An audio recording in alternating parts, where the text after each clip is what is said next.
বেটাও দেখে না, কই দেখে না, বেসেনটা কামটা মানকে খিলাতে এনকে চলছু এইভাবে ছু বাঁচে থাকি। এইটা না করলে মোর দুনিয়ার শান্তি নাই।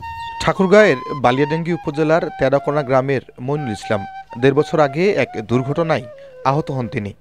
এর মধ্যে ভিটেবাড়ি বিক্রি করে ২টি অপারেশন করেছেন তিনি।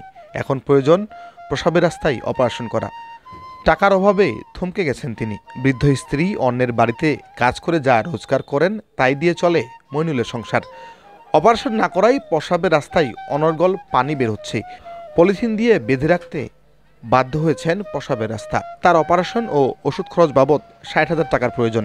মানবিক এই কাজে এগিয়ে আসার অনুরোধ জানিয়েছেন স্বামী স্ত্রী। কাজকাম করে না আনা না খিলাতু অত কাজকাম গোবা পাই না, অসুস্থ পেশাব পড়ছে আর বেরবাই পায় না।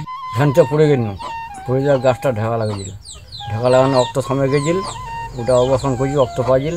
এটা পেশাবে অর্থাৎ পেশাব বন্ধ হয়ে গেছিল ৬ মাস, পাইপ ছিল হচ্ছিল অল্প অল্প হতে হইতে, তখন এসব এবার টিভিকে পড়তেছে, লিখে গেছে।